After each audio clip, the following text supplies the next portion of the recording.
Hello, welcome to uh, Unicorn Princess Tarot. So, ito ang collective love reading natin. Take only what resonates. Of course, hindi ito magre-resonate sa lahat. So, kung hindi ka makarelate, makaresonate, okay lang yun. May next readings pa tayo. Okay? Feel free to subscribe. And pasuyo na rin itong aking dalawang friend, Jing Tarot Reader, Pisces, Palmis. Pakasubscribe na rin sila.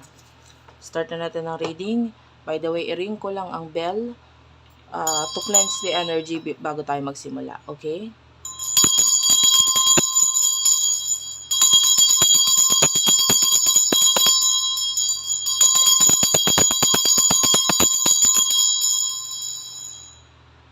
Okay. So this is collectives.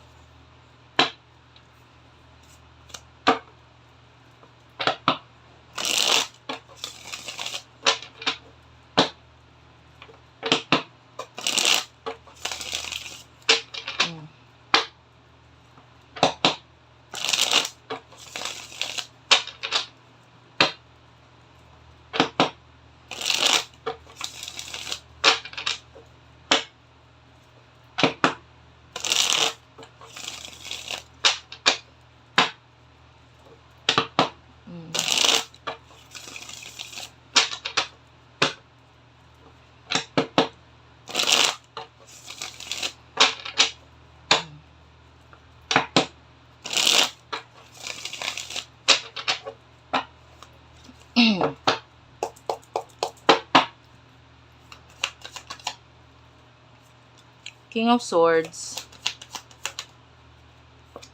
Five of Wands, and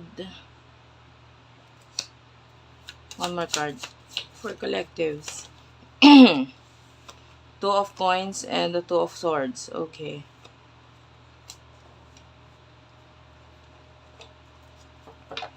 Bottom of the deck is the Eight of Wands. Kukuha na rin ako ng card sa side na to, guys. For collectives.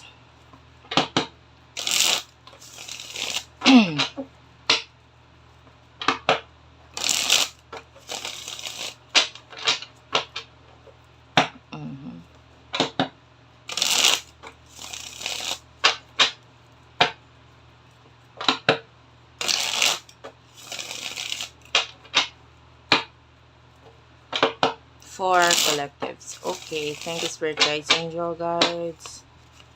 For collectives. You do have here the Eight of Swords, the Two of Cups, the Fool, and one more card. Nine of Pentacles and the Devil. Dalawang major arcanas. The Fool and the Devil. The Four of Swords is at the bottom of the deck. And then, ano yung situation sa inyong dalawa?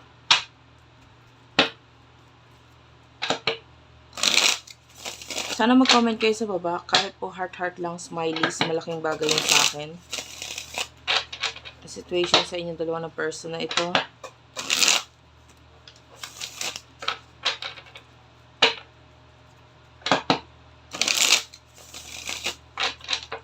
For collectives.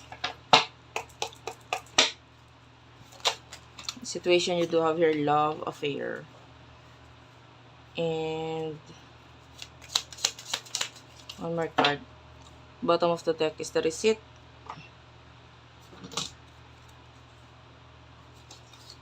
Lock box. So wait lang, ayusin ko lang. Nakakita tayo dito ng very challenging na connection. Now, yung person na ito could be in another relationship, lalo na with the Eight of Swords and Two of Cups. So, pwedeng may another relationship dito. Actually, willing siyang gumawa ng masama. Willing siyang, you do have your love affair. So, willing siyang ilagay ka sa third party. So, pwedeng kung nasa isang relationship siya, kung siya ay, sabihin na natin, kung may marriage na involved, no, or pagsasama with someone, kung dadating ka sa buhay niya, I'm willing to give up everything for you. Willing ang mag-give, especially with the Fool. Willing siyang i-give up ang everything para sa'yo. Kung dadating ka. Kasi nakikita niya yung other person as a very toxic person. Someone na parang nagmamanipulate sa kanya. Na someone na parang feeling niya walang mapapala.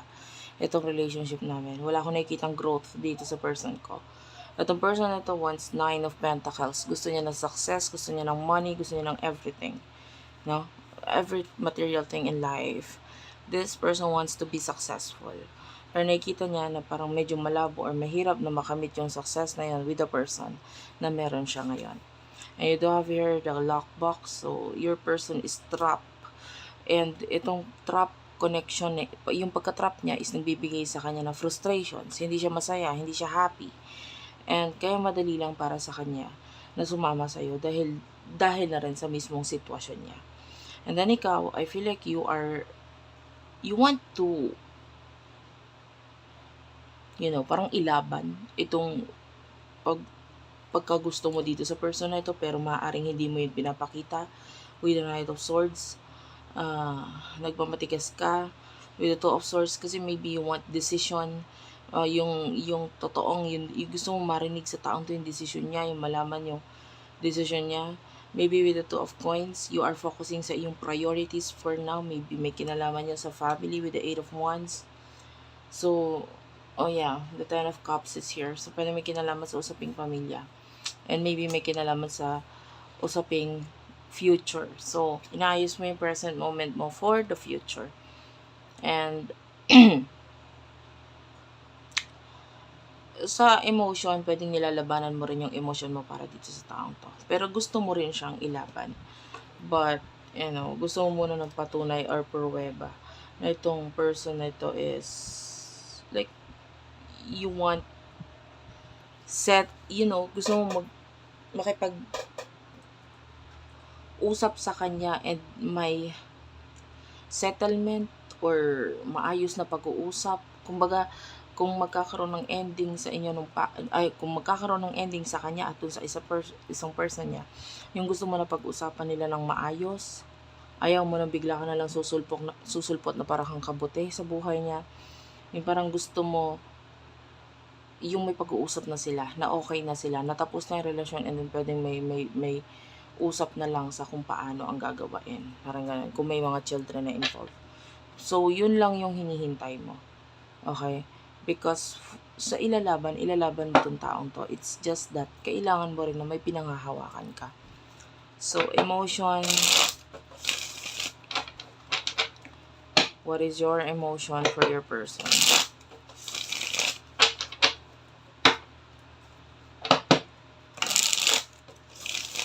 What is your emotion towards your person?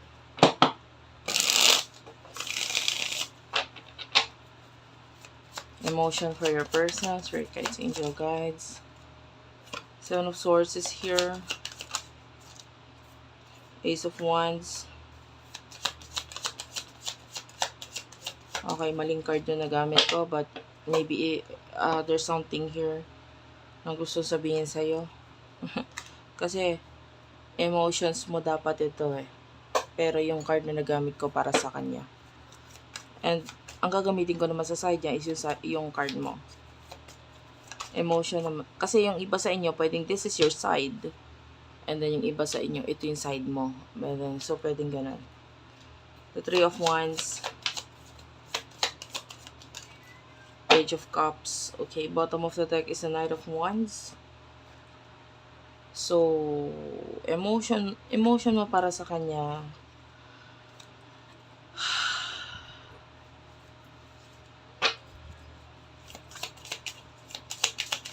Mutual energy. Yeah, you could be dealing with your twin flame. And you're mirroring each other. So kaya tayo nagkapalit din ng cards kasi maaaring you're dealing with someone na kapareho mo. So there's twin flame energy. Or this is the one for you. May unconditional love sa inyong dalawa. There's genuine and certain love for the both of you. Okay? And I feel like etong emotion mo for your person is there's a lot of passion, Mahal mo to person na to, gusto mo tong person na to, but with the Seven of Swords, ayaw mong maging threat, ayaw mong maging dahilan para masira kung ano man yung mga meron siya na tingin mong makakatulong para sa kanya, or tingin mong sitwasyon niya ngayon, parang ayaw mo sirain yun, ayaw mo maging dahilan para makasira or makagulo ka sa kanya. And you love this person or gusto mo siya kasi you admire this person with the Queen of Pentacles. Nakikita mo yung kaugalian niya or yung lalo na sa finances. And then, nakikita natin yung pag-admire mo sa taong to. Itong taong to is feeling niya masaya ka na eh. Especially if there's children na ito. Feeling niya masaya ka na. And with the Page of Cups and the Page of Swords, gusto ka niya. Pareho lang naman kayo na nararamdaman sa isa't isa eh. Pero, sa ngayon, wala siyang clue sa kung ano yung emosyon mo para sa kanya. Maaaring ikaw, alam mo sa sarili mo na gusto ka ng taong to. Mahal ka nitong taong to. Kasi, nakakikita mo na rin or napapanood mo na rin sa mga tarot readings. And ikaw mismo, nararamdaman mo sa sarili mo na parang may something pa. But, ang focus din kasi ng taong to is children. I can see children. So maybe if he or she is trapped sa relationship, definitely there's children na parang pinagfo-focusan niya ngayon ng atensyon. Okay? So what will happen in the future for the both of you?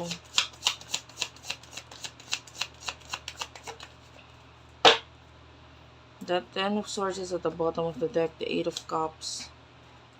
Six of Coins. May naririnig akong umakyat ng hagdan. This could be a reading.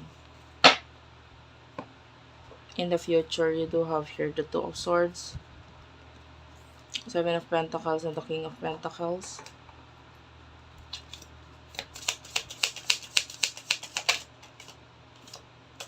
So would like to come out. Happiness is here. Soulmate. Yeah, you could be dealing with your twin flame and soulmate. In the future, nakakita tayo dito ng actually pareho kayo na hindi magiging totoo in the future regarding this connection, no? Pwedeng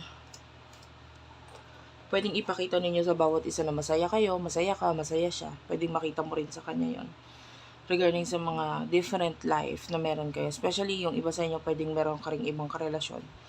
But I can see you showing or ipinapakita mo na parang okay ka lang, masaya ka naman na. With the Six of Coins,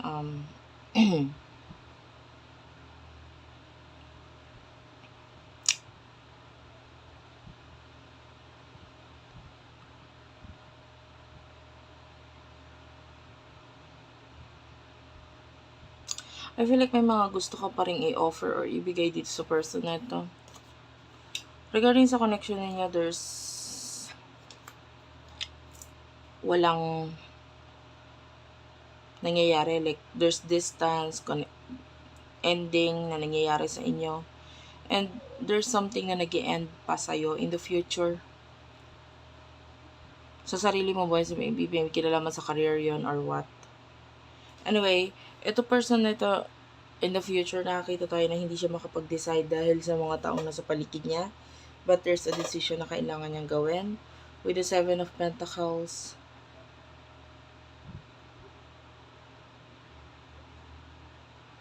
I can see growth. Pagdating sa finances.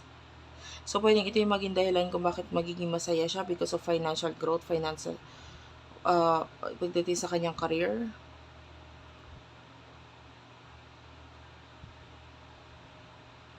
I feel like the person na to is spiritually developed na person.